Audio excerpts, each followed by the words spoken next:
Hello everyone. आज हम class +2 के एक इंपॉर्टेंट टॉपिक के बारे में बात करेंगे, एक्सरसाइज 4.6, जो कि एग्जामिनेशन पॉइंट ऑफ व्यू से काफ़ी इंपॉर्टेंट है। और इस एक्सरसाइज में से एक क्वेश्चन 5 मार्क्स का निकलते हैं। जो टॉपिक हमारे पास है वो क्या है, वो है solution of linear equation by matrix method. कि हमें कुछ लीनियर इक्वेशन गिवन होगी, उनका सोल्यूशन हमें निकालना पड़ेगा किस मेथड से, मैट्रिक्स मेथड से। अब इक्वेशन हमें यहाँ पे 2 वेरिएबल में भी गिवन हो सकती है और 3 वेरिएबल में भी हमें गिवन हो सकती है। हम यहाँ पे एक छोटा सा एग्जांपल लेते हैं कि क्या प्रोसीजर है क्वेश्चन को सोल्व करने का, क्या कंडीशन उसमें आएगी, हम उसके बारे में बात करते हैं। हमने यहाँ पे सपोज करो एक इक्वेशन ली जिसमें 3 वेरिएबल हैं, a1x plus b1y plus c1z equal to d1। ये हमने एक जनरल लीनियर इक्वेशन मानी है। दूसरी इक्वेशन क्या आएगी, a2x plus b2y plus c2z equal to किसके बराबर आए, d2 के।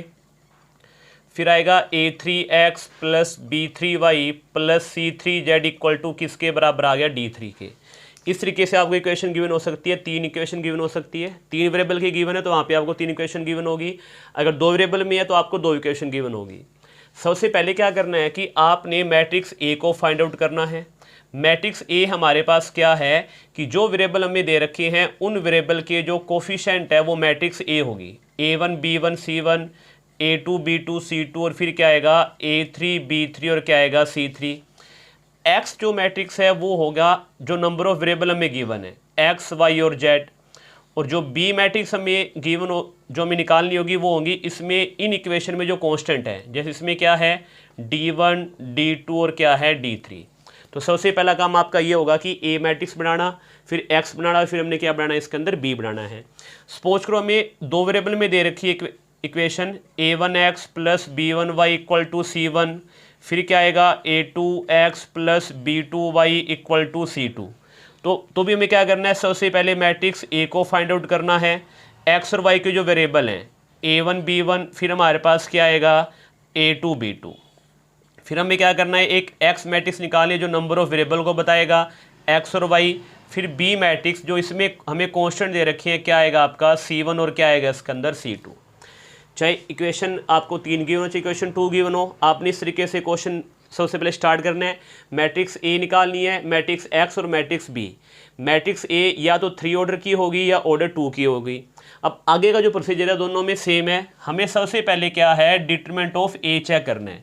डिटरमिनेंट ऑफ ए जब हम निकालेंगे तो हमारे पास 2 केस बनेंगे। पहला केस तो determinant of A not equal to 0 और दूसरा केस क्या बनेगा, determinant of A equal to 0। अब दोनों में से कोई ए केस बनेगा। ये जो कंडीशन है वो हमारे पास कंडीशन किसकी है, नॉन सिंगुलर की, कि इसमें जो मैट्रिक्स है वो क्या है, नॉन सिंगुलर। और जब determinant of A equal to 0 आता है तो उस केस के अंदर जो आपकी मैट्रिक्स होती है वो क्या होती है, सिंगुलर। जब आपका determinant of equal to not equal to 0 आएगा तो उस मैट्रिक्स को हम क्या बोलेंगे, नॉन सिंगुलर। उस कंडीशन में जो आपकी इक्वेशन होगी वो हमारे पास क्या होगी, कंसिस्टेंट होगी। और इस केस में हमारे पास यूनिक सोल्यूशन निकलेगा, यानी कि सिर्फ एक सोल्यूशन हमारे पास यहाँ पे निकलेगा। और वो निकालने के में क्या करना पड़ेगा, x equal to A inverse into B लेना पड़ेगा। यानी कि हम सबसे पहले क्या चेक करेंगे, डिटरमिनेंट ऑफ ए। अगर वो नॉट इक्वल टू 0 आया तो हम लिखेंगे क्या है, नॉन सिंगुलर है। और इस केस में जो इक्वेशन में गिवन होगी वो क्या होगी, कंसिस्टेंट। और वहाँ पे सोल्यूशन निकलेगा सिर्फ एक। और सोल्यूशन कैसे निकालेंगे, गिवन मैट्रिक्स ए का इन्वर्स निकाल के उसकी मल्टीप्लाई बी से करवाएंगे। जो मल्टीप्लाई आएगी वहाँ से हम एक्स वाई जेड कंपेयर करके वो वैल्यू निकाल लेंगे इसके अंदर। ये आपका पहला प्रोसीजर है। दूसरे में क्या होगा कि जब आपका डिटरमिनेंट ऑफ इक्वल टू 0 आया तो वो कंडीशन बनेगी सिंगुलर की। इसमें 2 केस बनेंगे, इधर इट हैज नो सोल्यूशन और it has infinite many solution. या तो कोई भी सोल्यूशन नहीं होगा या हमारे पास क्या होंगे, इनफाइनाइट मैनी सोल्यूशन होंगे। जैसे ही पता लगा कि मैट्रिक्स सिंगुलर है, हम सबसे पहले निकालेंगे इसके अंदर एडजॉइंट ऑफ ए। इस मैट्रिक्स ए का हम क्या निकालेंगे, एडजॉइंट।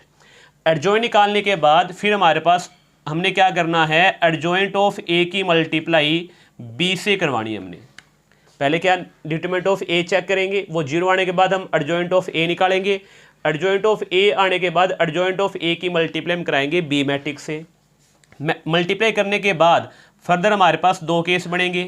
पहला जो केस है वो ये है कि जो एडजॉइंट ऑफ ए की मल्टीप्लाई बी से है वो नॉट इक्वल टू जीरो होगी। और दूसरा केस क्या है, एडजॉइंट ऑफ ए की मल्टीप्लाई मैट्रिक्स बी से इक्वल टू क्या आएगी, जीरो। या तो ये multiply not equal to zero या मल्टीप्लाई क्या आएगी आपकी इक्वल टू जीरो।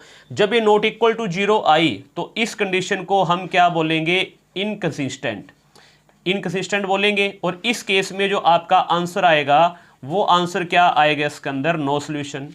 और जब adjoint of A into B equal to zero आया तो ये कंडीशन हमारे पास वापस फिर क्या आ जाएगी इसके अंदर, कंसिस्टेंट की आएगी। और इस केस में जो हमारा आंसर आएगा वो हमारे पास क्या आएगा, वो आएगा इनफाइनाइट मैनी सोल्यूशन। कि इसमें जो सोल्यूशन है वो हमारे पास क्या होंगे, इनफाइनाइट मैनी सोल्यूशन होंगे। जैसे हम 10th में करते थे, रेशो हम देखते थे A1/A2 B1/B2 उस तरीके से कि यूनिक सोल्यूशन की कंडीशन बनती थी, नो सोल्यूशन की बनती थी और इनफाइनाइट मैनी सोल्यूशन की बनती थी। बट अब हम करेंगे मैट्रिक्स मेथड से, कहाँ पे सोल्यूशन हमारे पास 1 है, कहाँ पे नो सोल्यूशन है, कहाँ पे मैनी सोल्यूशन है। तो ये हमें 3 तरीके से क्वेश्चन इस एक्सरसाइज में करने हैं और ये इंपॉर्टेंट आपकी एक्सरसाइज है। करना क्या है, सबसे पहला स्टेप होगा डिटरमिनेंट ऑफ ए को चेक करना, या तो वो इक्वल टू जीरो आएगा या नॉट इक्वल टू जीरो आएगा। जब नॉट इक्वल टू जीरो आएगा तो वो नॉन सिंगुलर कंसिस्टेंट और एक सोल्यूशन निकलेगा और वो कैसे निकलेगा, x equal to A inverse into B से। जब आपका determinant of equal to zero आएगा तो वो मैट्रिक्स बनेगी सिंगुलर, वहाँ पे 2 केस बनेंगे, या तो उस मैट्रिक्स के मैनी सोल्यूशन होंगे या उसका कोई भी सोल्यूशन नहीं होगा। उसके बाद हम जस्ट क्या करेंगे, गिवन मैट्रिक्स का एडजॉइंट निकाल देंगे, एडजॉइंट ऑफ ए, और उस एडजॉइंट ऑफ ए की मल्टीप्लाई बी से करवाएंगे।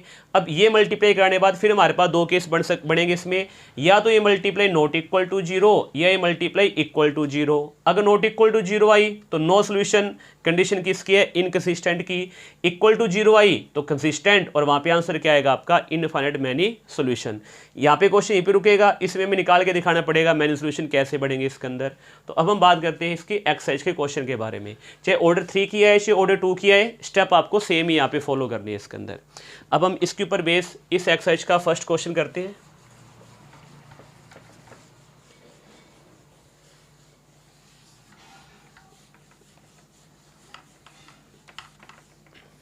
फर्स्ट जो हमें क्वेश्चन दे रखा है, ये हमें कह रहा है कि discuss the consistency of the flowing system of equation. बताना है कि ये जो इक्वेशन हमें दे रखी है उनमें कंसिस्टेंट कौन है और इनकंसिस्टेंट कौन है। हमें जो फर्स्ट क्वेश्चन हमें दे रखा है वो हमें दे रखा है x + 2y इक्वल टू किसके बराबर है, 2 के। दूसरी इक्वेशन हमें दे रखी है 2x + 3y इक्वल टू किसके बराबर है, 3 के। अब हमारा जो स्टेप होगा, सबसे पहला स्टेप क्या होगा, हमने मैट्रिक्स ए को फाइंड आउट करना है कि इसमें जो वेरिएबल है वो क्या, वेरिएबल के कोफिशिएंट क्या है। यहाँ पे x का कोफिशिएंट 1, y कोफिशिएंट 2, x का कोफिशिएंट 2, y का कोफिशिएंट 3। जो मैट्रिक्स x है उसमें 2 ही वेरिएबल हैं, x और y। और मैट्रिक्स B की हमें यहाँ पे कांस्टेंट क्या दे रखे हैं, कांस्टेंट हमारे पास है 2 और क्या है इसके अंदर 3। सबसे पहला स्टेप क्या होगा, a का डिटरमिनेंट चेक करेंगे हम। तो 1 2 और हमें दे क्या रखा है, 3। तो determinant of a equal to 1 की 3 से मल्टीप्लाई 3, 2 की 2 से मल्टीप्लाई 4। तो determinant of a equal to -1 जो कि क्या आया, नॉट इक्वल टू जीरो आया। तो हम क्या लिखेंगे, therefore a is non singular, कि जो a हमारे पास है वो क्या है, नॉन सिंगुलर है। तो हम क्या लिखेंगे, therefore equations are consistent. Equation क्या है इसमें, कंसिस्टेंट है। तो therefore it has unique solution. तो इसका जो सोल्यूशन हमारे पास आएगा वो क्या आएगा इसके अंदर, यूनिक आएगा। अब यूनिक सोल्यूशन कैसे आएगा, हम वो सोल्व करते हैं। हमें क्या करना है, जब यूनिक सोल्यूशन आता है तो वहाँ पे हमारा आंसर क्या होता है, x equal to A inverse into B. अभी हमने किया था कि x इक्वल टू क्या आएगा, ए इनवर्स इंटू बी आएगा। तो अब हमारा पहला काम क्या है कि इस गिवन मैट्रिक्स का इन्वर्स निकालना। डिटरमिनेंट ऑफ ए तो हम निकाल चुके, अब हम निकालेंगे इस मैट्रिक्स के कोफैक्टर। तो मैट्रिक्स को पहले डिटरमिनेंट की फॉर्म में लेंगे, 1 2 और हमें दे क्या रखा है, 3। सबसे पहले A11 first row first column छोड़े किसके बराबर आएगा, 3 के। A12 माइनस लगेगा बार, फर्स्ट रो सेकंड कॉलम छोड़े 2 आएगा। A21 सेकंड रो छोड़ेंगे और फर्स्ट कॉलम तो -2 क्योंकि माइनस इसका लगेगा। लास्ट में क्या आएगा, A22 जो किसके बराबर आ गया, 1 के। हम निकालेंगे यहाँ पे एडजॉइंट ऑफ ए, जो कितना आएगा 3 -2 और 1, और इसका हम करेंगे ट्रांसपोज, तो वैल्यू क्या आएगी, adjoint of A equal to 3 -2 और 1। ट्रांसपोज करने से कोई फर्क नहीं पड़ा क्योंकि एलिमेंट सेम थे, तो वही आ गया। हमें निकालना है ए इनवर्स, तो ए इनवर्स क्या होगा, एडजॉइंट ऑफ ए को डिटरमिनेंट ऑफ ए से डिवाइड करना है, और डिटरमिनेंट ऑफ ए हमारे पास -1 आया है, तो हम सारी मैट्रिक्स को -1 से मल्टीप्लाई करेंगे, तो वैल्यू क्या आएगी, -3, ये +2 और क्या आएगा -1। ये हमारा ए इनवर्स आ गया। अब x इक्वल टू क्या है, ए इनवर्स इंटू बी, हम इसको यहाँ पे लेके चलेंगे। x इक्वल टू क्या आपका, ए इनवर्स इंटू बी। अब x के अंदर वेरिएबल दो हैं, x और y। ए इनवर्स हमारे पास क्या आया, -3 2 और -1 इंटू बी हमारे पास क्या दे रखा है इसके अंदर, 2 और में दे रखा है 3। तो यहाँ पे वैल्यू क्या बनेगी इसके अंदर, xy इक्वल टू -3 की 2 से मल्टीप्लाई -6, 2 की 3 से मल्टीप्लाई +6, 2 की 2 से मल्टीप्लाई 4 और -1 की 3 से मल्टीप्लाई -3। अब वैल्यू क्या आ गई, ये x और ये क्या आ गया y इक्वल टू 6 से 6 कटा कितना आ गया 0, 4 - 3 कितना आ गया इसके अंदर 1। तो देयरफॉर x इक्वल टू 0 और y इक्वल टू क्या आ गया इसके अंदर 1।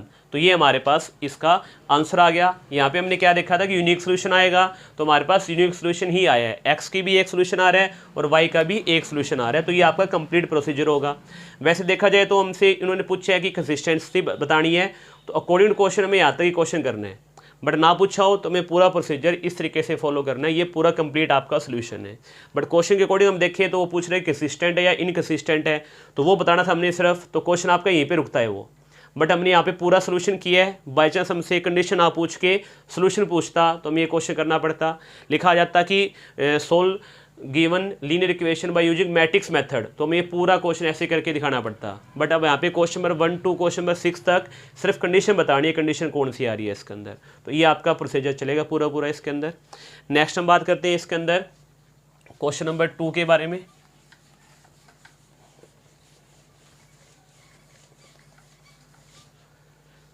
क्वेश्चन नंबर 2 के अंदर जो हमें यहाँ पे स्टेटमेंट गिवन है, वो हमें स्टेटमेंट दे रखी है इसके अंदर 2x - y इक्वल टू 5, फिर हमें दे रखा है x + y इक्वल टू 4। तो सबसे पहले मैट्रिक्स A निकालेंगे, कोफिशिएंट क्या है 2 -1 1 और क्या है इसके अंदर 1। फिर निकालेंगे इसके अंदर x matrix, number of variable यहाँ पे क्या है 2, जो क्या है x और y। फिर निकालेंगे B मैट्रिक्स, जो कि हमें दे क्या रखा है 5 और 4। तो हमारा सबसे पहला स्टेप क्या होगा, गिवन मैट्रिक्स A है उसका डिटरमिनेंट चेक करना, 2 1 -1 और 1।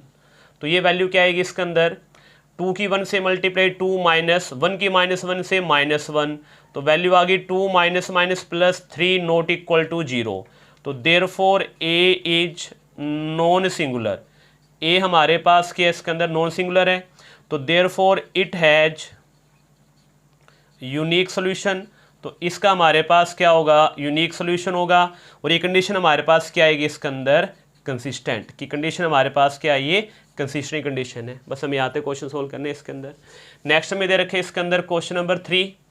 थर्ड क्वेश्चन में हमें दे रखा है x + 3y इक्वल टू 5, फिर हमें दे रखा है 2x + 6y इक्वल टू 8 हमें यहाँ पे गिवन है। अब चेक करना है यहाँ पे कि कंसिस्टेंट है या इनकंसिस्टेंट है, यूनिक सोल्यूशन है, नो सोल्यूशन है या मैनी सोल्यूशन है। तो सबसे पहले मैट्रिक्स निकालती है ए मैट्रिक्स क्या आएगी 1 3 2 और क्या आएगा 6। फिर निकालते हैं मैट्रिक्स x, इसमें नंबर ऑफ वेरिएबल क्या है x और y। फिर निकालते हैं बी मैट्रिक्स, जो कि हमारे पास क्या है 5 और क्या है इसके अंदर 8। तो अब सबसे पहले डिटरमिनेंट ऑफ ए चेक करेंगे, वैल्यू क्या आएगी इसके अंदर 1 2 3 और क्या आएगा इसके अंदर 6। 1 की मल्टीप्लाई 6 की से 6 आ जाएगा, 2 की 3 से मल्टीप्लाई 6, जो क्या आ गया इसके अंदर इक्वल, यानी कि determinant of A equal to क्या आ गया इसके अंदर 0 आ गया। अब ये जो कंडीशन हमारे पास है वो कंडीशन क्या बनेगी कि इधर ये लिखेंगे देयरफॉर ए इज सिंगुलर, तो ए हमारे पास क्या है सिंगुलर है, तो देयरफॉर इधर इट हैज नो सॉल्यूशन, और इनफाइनाइट मैनी सोल्यूशन। या तो इसका कोई भी सोल्यूशन नहीं आएगा या हमारे पास क्या आएंगे, इनफाइनाइट मैनी सोल्यूशन आएंगे। अब हमें बताना है कि नो सोल्यूशन कंडीशन है या इसकी कंडीशन है। तो हम क्या करेंगे, जो मैट्रिक्स ए हमें यहाँ पे गिवन है उसके निकालेंगे कोफैक्टर और फिर निकालेंगे एडजॉइंट। तो सबसे पहले इसको डिटरमिनेंट की फॉर्म में लेंगे। वैल्यू क्या है 1 2 3 और हमारे पास क्या है 6। कोफैक्टर निकालते हैं पहले A11, फर्स्ट रो छोड़ेंगे, फर्स्ट कॉलम क्या आया 6। फिर निकालते हैं A12, first row, second column छोड़े तो क्या आएगा 2, लेकिन इसकी वजह से इसका माइनस साइन। फिर निकालेंगे A21, माइनस लगेगा। सेकंड रो छोड़ेंगे, फर्स्ट कॉलम कितना आएगा 3। फिर निकालेंगे A22 जो किसके बराबर आएगा 1 के बराबर आएगा। अब हम यहाँ से निकालेंगे इसका adjoint, adjoint of A। Cofactor लिखेंगे जो क्या है 6 है, -2 है, -3 है और 1 है। इसका करेंगे ट्रांसपोज, तो adjoint of A equal to क्या आ गया 6 -2 -3 और कितना आ गया इसके अंदर 1। ये हमारे पास क्या है इसके अंदर एडजॉइंट ऑफ A आया। अब अकॉर्डिंग टू प्रोसीजर हमें एडजॉइंट ऑफ A की मल्टीप्लाई B से करवानी है। तो एडजॉइंट ऑफ A है 6 -2 -3 और 1, मल्टीप्लाई करवाएंगे B के साथ। B हमारे पास क्या है इसके अंदर 5 और 4 हमें दे रखा है। तो वैल्यू क्या आएगी इसके अंदर, adjoint of A into B equal to 6 की मल्टीप्लाई 5 से 30, -3 की 4 से मल्टीप्लाई -12, -2 की 5 से -10, 1 की 4 से मल्टीप्लाई कितना आएगा 4। तो वैल्यू क्या आएगी इसके अंदर, adjoint of A into B equal to, यह आ गया 18 और कितना आ गया -6, जो कि क्या आ रहा है नॉट इक्वल टू 0 आ रहा है। जब आपका adjoint of A into B not equal to 0 आता है तो हम क्या लिखेंगे इसके अंदर कि therefore it has infinite many solution. तो इसके हमारे पास सॉल्यूशन क्या बनेंगे इनफाइनाइट। अगर इक्वल टू 0 आता तो हम लिखते इट हैज नो सॉल्यूशन। तो ये कंडीशन हमारे पास किसकी है, कंसिस्टेंट की। अगर इक्वल टू 0 आता तो नो सॉल्यूशन और कंडीशन किसकी होती, इनकंसिस्टेंट की। अकॉर्डिंग टू क्वेश्चन तो हम क्वेश्चन को ये थे करेंगे। अगर हमें मान लो आगे पूरा प्रोसीजर करना हो, इनफाइनाइट सॉल्यूशन कैसे निकालेंगे, उसके लिए हमें क्या करना पड़ेगा, इस स्टेप के बाद दोबारा हम इक्वेशन लिखेंगे। इसे मानेंगे इक्वेशन नंबर 1, इसे मानेंगे इक्वेशन नंबर 2। इक्वेशन 1 और इक्वेशन 2 मानने के बाद हम क्या करेंगे, या तो x को या y को, दोनों में से किसी एक वेरिएबल को हम लेट करेंगे k। मान लो मैंने यहाँ पे लेट किया x इक्वल टू k को, x को मैंने क्या लेट कर लिया, k लेट कर लिया। तो इसकी वैल्यू में इक्वेशन 1 या 2 जहाँ मेरा मन करे वहाँ मैं पुट कर सकता हूँ। मान लो मैंने इसकी इक्वेशन की वैल्यू k की x की वैल्यू पुट कर दी इक्वेशन 1 में, तो आप क्या लिखेंगे इसके अंदर कि putting value of x in equation 1। तो इक्वेशन क्या बनेगी, k plus 3y equal to 5। तो 3y इक्वल टू क्या आएगा 5 माइनस के, तो y इक्वल टू क्या आएगा 5 माइनस के डिवाइड बाई 3। तो देयरफॉर x बराबर k और y बराबर क्या आएगा 5 माइनस के डिवाइड बाई 3। तो ये आपका इनफाइनाइट सोल्यूशन का कंप्लीट आंसर होगा।